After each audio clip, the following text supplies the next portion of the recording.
चित्रा बिना देरी करे उस बिल्ली की आवाज का पीछा करने लग जाती है और उस आवाज की तरफ जाने लग जाती है। जैसे जैसे चित्रा अपने कदम आगे बढ़ाते जा रही थी, बिल्ली की आवाज तेज होते जा रही थी। उसे ऐसा लग रहा था जैसे वो बिल्ली उसे अपने पास बुला रही हो। चित्रा बिल्ली की आवाज का पीछा करते हुए अपने कदम कब्रिस्तान में आगे बढ़ाई रही थी कि तभी उसे किसी के कदमों की आहट सुनाई देने लग जाती है। उन कदमों की आहट को सुनकर चित्रा समझ जाती है कि उस कब्रिस्तान में उसके सिवा भी कोई और मौजूद था। चित्रा उसी वक्त जहाँ पर थी वहीं पर रुक जाती है। कब्रिस्तान में सन्नाटा छाया हुआ था और उसी सन्नाटे को चीरते हुए किसी के कदमों की आहट सुनाई दे रही थी, जो धीरे धीरे तेज होते जा रही थी, जैसे कोई चित्रा की तरफ ही अपने कदम बढ़ा रहा हो। जब चित्रा उन कदमों की आहट को गौर से सुनती है तो समझ जाती है कि वो कदमों की आहट उसके पीछे से आ रही थी। वो तुरंत पीछे मुड़ जाती है। जब वो पीछे मुड़ती है तो जो चेहरा उसे दिखाई देता है, उस चेहरे को वो अच्छे से पहचानती थी। उसने जरा सी भी उम्मीद नहीं करी थी कि कब्रिस्तान के अंदर उसे वो चेहरा देखने को मिलेगा। उसके पीछे कोई और नहीं बल्कि ऑटो ड्राइवर दीपक खड़ा हुआ था। दीपक के हाथ में छुट्टे पैसे रखे हुए थे, जिसमें 100 के 2 नोट और एक 50 का नोट था। जब चित्रा एकदम से पीछे मुड़ती है तो दीपक कुछ घबरा जाता है। चित्रा गुस्से के साथ दीपक को घूरते हुए कहती है, तू? दीपक हिम्मत करते हुए हकलाते हुए चित्रा से कहता है, वो मैडम जी, आपके बाकी के पैसे। चित्रा गुस्से के साथ ही पलट कर कहती है, रख ले तू। दीपक नाम में अपना सिर हिलाते हुए कहता है, नहीं नहीं, आपके पैसे आप रखिए। ये दीपू अपनी मेहनत की कमाई लेता है और उसे ही खाता है, ऐसे किसी के पैसे नहीं रखता है। चित्रा दीपक को देखकर समझ गई थी कि वो ऐसे नहीं जाने वाला था, इसलिए ना चाहते हुए भी वो अपना हाथ आगे बढ़ाती है और दीपक के पास से बाकी के बचे पैसे लेने लग जाती है। जब चित्रा दीपक की तरफ अपने हाथ आगे बढ़ाती है तो दीपक अजीब तरीके से चित्रा के हाथ को पकड़ने लग जाता है। चित्रा के हाथ पर अपने हाथ फेरने लग जाता है। ऐसा लग रहा था जैसे वो चित्रा के हाथ को सहला रहा हो। चित्रा तुरंत अपना हाथ पीछे की तरफ खींच लेती है। चित्रा दीपक को गुस्से के साथ घूरते हुए कहती है, हो गया, जा यहाँ से। दीपक वहीं पर खड़ा रहता है, पलटकर कुछ जवाब नहीं देता है। चित्रा की आंखों और बातों से वो बहुत बदली बदली नजर आ रही थी, जैसे कब्रिस्तान के अंदर कदम रखते ही उसे कुछ हो गया हो। दीपक हिम्मत करते हुए फिर हिचकिचाहट के साथ चित्रा से कहता है, मुझे पता है तुम यहाँ इस कब्रिस्तान में इतनी रात में यहाँ पर क्यों आई हो। चित्रा एकदम दीपक को देखते रहती है, कुछ नहीं कहती है। उसके चेहरे के एक्सप्रेशन देखकर ऐसा लग रहा था जैसे वो खुद दीपक के मुंह से ये सुनना चाहती हो कि वो इस वक्त कब्रिस्तान में क्यों आई है। दीपक चित्रा की इस बात को भांप जाता है और खुद बोल पड़ता है, मैंने फिल्मों में देखा, ऐसी ही लड़कियां अनजान लड़कों को सुनसान जगह पर ले जाती हैं और उस सुनसान जगह पर ले जाकर लड़कों को इशारा करती है उनके पीछे जाने का, और फिर लड़का उस लड़की के पीछे जाता है और सुनसान जगह पर पहुंचकर ही उन दोनों के बीच वो हो जाता है। चित्रा दीपक को एकटक देखते हुए भारी आवाज में उससे पूछती है, वो हो जाता है? क्या हो जाता है? दीपक शर्माते हुए अगले ही पल जवाब देता है, मुझे पता है, तुम्हें सब पता है, पर तुम जानबूझकर अनजान बन रही हो। सब कुछ मेरे मुंह से सुनना चाहती हो ना, पर मैं भी इतना शर्मिला नहीं हूँ जितना तुम समझ रही हो। मुझे नहीं आती शर्म, मैंने तो अपनी शर्म बेच खाई है और अब तुम भी अपनी शर्म मुझे बेच दो। इतना कहकर दीपक कस कस कर हंसने लग जाता है।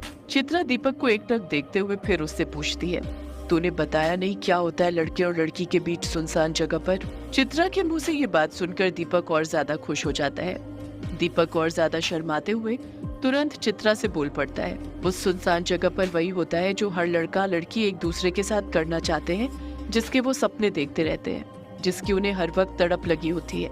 मुझे पता है तुम यहाँ पर भी अपनी वही तड़प मिटाने आई हो मेरे साथ। चित्रा दीपक को गुस्से के साथ घूरते हुए कहती है, चले जा यहाँ से, वरना मेरी तड़प ऐसे मिटेगी कि मरते वक्त भी तड़प नहीं पाएगा। दीपक चित्रा के बदन को ऊपर से लेकर नीचे तक अपनी आंखों से निहारते हुए कहता है, मैं जाने के लिए थोड़ी आया हूँ, मैं तो अपनी तड़प मिटाने के लिए आया हूँ, और आज उसे मैं मिटाए बिना यहाँ से नहीं जाने वाला हूँ। इतना कहकर दीपक चित्रा का हाथ पकड़ लेता है। चित्रा दीपक को गुस्से के साथ घूरते हुए कहती है, मैं कहती हूँ छोड़ मेरा हाथ। दीपक चित्रा के हाथ को कसकर थामते हुए कहता है, इसे छोड़ने के लिए थोड़ी पकड़ा है मैंने, और अभी तो बस मैंने हाथ पकड़ा है, अभी तो बहुत कुछ पकड़ना बाकी है। सीधे सीधे मानती है कि अपनी मर्दानगी दिखाऊं। चित्रा दीपक को घूरते हुए कहती है, मैंने कहा मेरा हाथ छोड़। दीपक चित्रा का हाथ नहीं छोड़ता है, अपने दोनों हाथों से कसकर उसका हाथ पकड़े रहता है। दीपक की यह हरकत देखकर चित्रा को गुस्सा आ जाता है। वो उसी वक्त अपनी पूरी ताकत से दीपक को दूसरी तरफ धक्का दे देती है। दीपक दूर हटकर नीचे गिर जाता है। जैसे ही दीपक नीचे गिरता है वो दर्द से कराह पड़ता है। चित्रा को लगता है कि दीपक अब नहीं उठेगा, इसलिए वो दूसरी तरफ मुड़ती है और फिर से आगे बढ़ने लग जाती है। अभी चित्रा ने 2-3 कदम अपने आगे बढ़ाए थे कि तभी दीपक हड़बड़ाहट के साथ अपनी जगह पर से उठता है और पीछे से कसकर चित्रा को पकड़ लेता है। दीपक कुछ इस तरह से चित्रा को पकड़ता है कि चित्रा के बदन के पीछे के सारे अंग दीपक के अंगों से टच होने लग जाते हैं। दीपक अपना हाथ चित्रा के पेट पर फेरने लग जाता है। चित्रा उसी फुर्ती के साथ दीपक की पकड़ से अपने आप को छुड़ाने लग जाती है।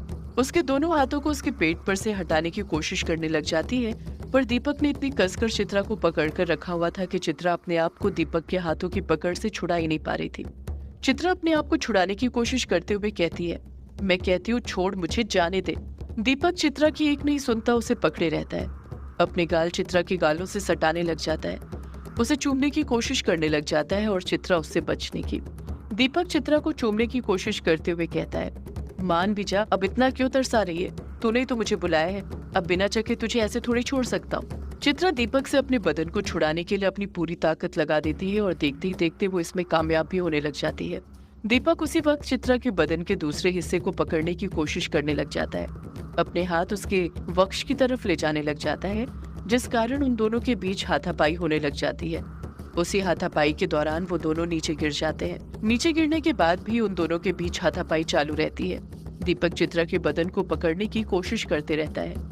दीपक चित्रा के बदन को पकड़ते हुए कहता है, अच्छा हुआ तू खुद लेट गई, वरना मैं तो खुद सोच रहा था तुझे कैसे लेटाऊं। दीपक एक बार फिर चित्रा के बदन को आगे से कसकर अपनी बाहों में दबोच लेता है और चित्रा अपने आप को उससे छुड़ाने की कोशिश करते रहती है। चित्रा और दीपक के बीच हाथापाई हो ही रही थी कि उसी हाथापाई के दौरान दीपक चित्रा के जोड़े को कसकर अपने एक हाथ से पकड़ता है और उसे कसकर खींच देता है ताकि चित्रा उसके काबू में आ जाए। जैसे ही दीपक चित्रा के बालों को खींचता है, चित्रा का जोड़ा खुल जाता है। चित्रा की लंबी सी चोटी उसकी कमर पर आ जाती है। उसी वक्त कसकर बिजली चमकती है, जिस कारण चारों तरफ उजाला हो जाता है। जोड़े के खुलते ही चित्रा अपने आप को दीपक से छुड़ाने की कोशिश बंद कर देती है। एकदम अपने शरीर को ढीला छोड़ देती है, कुछ नहीं करती है, जैसे उसने अपने आप को दीपक को सौंप दिया हो। चित्रा की नजरें नीचे की तरफ थी, जिस कारण दीपक को उसका चेहरा दिखाई नहीं दे रहा था। वो चित्रा का चेहरा देखकर करता भी क्या, उसकी नजर तो चित्रा के बदन की तरफ थी, उसके उभरे हुए नितंबों की तरफ, जो चित्रा के टाइट कपड़ों में और भी ज्यादा उभर कर दिख रहे थे। जब चित्रा जरा सा भी विरोध नहीं करती है तो दीपक खुश हो जाता है और वो अपने हाथ को चित्रा की कमर पर फेरते हुए अपने मुंह से लार टपकाते हुए कहता है, तो आखिर तुम मेरी बात मान ही गई, अब मजा आएगा ना करने में। आओ इस कब्रिस्तान के सन्नाटे को तोड़ते हैं, यहाँ के मुर्दों को नींद से जगाते हैं हमारी आवाजों से। दीपक की ये बात बोलते ही चित्रा अपने दोनों हाथों से कसकर दीपक को अपने और करीब खींच लेती है। दीपक कहता है, तुम लड़कियां ना ऐसी ही होती हो, पहले करने से मना करती हो और जब मूड बन जाता है तो उतावली हो जाती हो। चित्रा अपने हाथ दीपक की कमर पर फेरते जा रही थी। जैसे जैसे चित्रा अपने हाथ दीपक की कमर पर फेरते जा रही थी, उसके हाथ के नाखून बड़े होते जा रहे थे। नाखून बस बड़े ही नहीं हो रहे थे, बल्कि काले भी होते जा रहे थे। चित्रा के नाखून इतने ज्यादा नुकीले और पैने हो जाते हैं कि जब अगली बार चित्रा दीपक की पीठ पर अपना हाथ फेरती है तो उसकी पीठ से खून निकलने लग जाता है। दीपक दर्द से तिलमिला उठता है और दर्द से कराहते हुए कहता है, क्या कर रही हो तुम? मुझे नोच खाओगी क्या? ऐसे कोई कमर को सहलाता है क्या? चित्रा डरावनी आवाज में कहती है, तुझे नोच नहीं खाऊंगी बल्कि कच्चा चबा जाऊंगी। जैसे ही चित्रा की ये बात दीपक के कानों तक पहुंचती है, दीपक डर से कांप जाता है, क्योंकि ये चित्रा की वो आवाज नहीं थी जिसे वो इतनी देर से सुन रहा था। इस आवाज में एक खौफ था, डरावनापन था। दीपक, जो कि खुद चित्रा की पीठ पर अपने हाथ फेर रहा था, चित्रा की डरावनी आवाज सुनकर अपना हाथ उसकी पीठ पर फेरना बंद कर देता है। उसके हाथ जहाँ पर थे उसी जगह पर रुक जाते हैं। उसी वक्त दीपक को एहसास होता है जैसे चित्रा की पीठ पर कोई चीज रेंग रही है। दीपक हिम्मत करते हुए फिर चित्रा की कमर पर हाथ फेरने की कोशिश करने लग जाता है, पर इस बार जैसे वो चित्रा की कमर पर अपने हाथ फेरता है, उसके हाथ सीधे चित्रा की मोटी सी चोटी पर चले जाते हैं और उसे एहसास होता है कि चित्रा की चोटी में भी मूवमेंट हो रहा था। उस चोटी के मूवमेंट को महसूस करके दीपक की जान हलक में आ जाती है।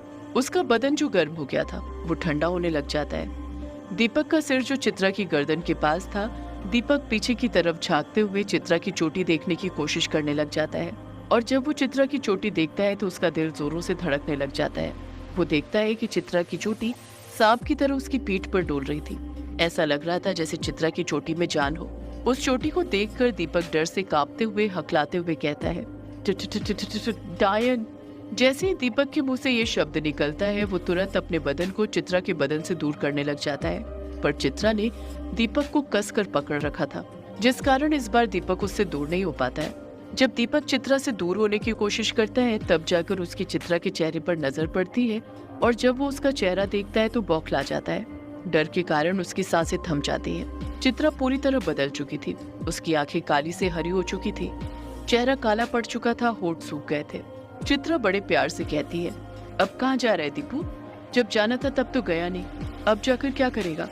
दीपक डर से कांपते हुए कहता है, डायन डायन डायन। दीपक बार बार बस चित्रा को देखकर डायन डायन ही बोले जा रहा था और कुछ नहीं बोल रहा था। जब दीपक अपने आसपास नजरें फिरता है तो देखता है कि उसके चारों तरफ बिल्लियां ही बिल्लियां थी। कुछ बिल्लियां पेड़ पर चढ़ी हुई थी तो कुछ कब्रों के ऊपर। चित्रा के डायन बनते ही उस कब्रिस्तान में ढेर सारी बिल्लियां जमा हो गई थी। दीपक डरते हुए कहता है, छोड़ दो मुझे। चित्रा डरावनी आवाज में कहती है, ऐसे कैसे छोड़ दो दीपू, अभी तो बहुत कुछ पकड़ना बाकी है। दीपक चित्रा की आंखों में देखते हुए डरते रहता है, पलटकर कुछ नहीं कहता है। चित्रा डरावनी आवाज में फिर बोल पड़ती है, तो क्या कहा था तूने कि फिल्मों में इसी तरह लड़कियां अनजान लड़कों को सुनसान जगह पर ले जाती हैं और उस सुनसान जगह पर ले जाकर लड़कों को इशारा करती है उनके पीछे जाने का, और फिर लड़का उस लड़की के पीछे जाता है और फिर उन दोनों के बीच वो हो जाता है। पर लगता है तूने हॉरर फिल्में नहीं देखी हैं। उस सुनसान जंगल में जो लड़कियां लड़कों को ले जाती हैं उनमें से कुछ लड़कियां डायने भी निकलती हैं, और आज तेरा सामना भी एक डायन से हुआ है, चित्रा डायन से। दीपक इतना ज्यादा डर गया था कि कुछ बोल तक नहीं पा रहा था। चित्रा गुस्से के साथ दीपक को घूरते रहती है। देखते ही देखते चित्रा की चोटी सामने की तरफ आती है और एक झटके के साथ दीपक के पेट के अंदर घुस जाती है। दीपक दर्द से कराहते हुए चीख पड़ता है, आह! सदियों से है पुरानी ये है यक्षिणी की कहानी। यक्षिणी एक आग है, यक्षिणी तेरा ख्वाब है।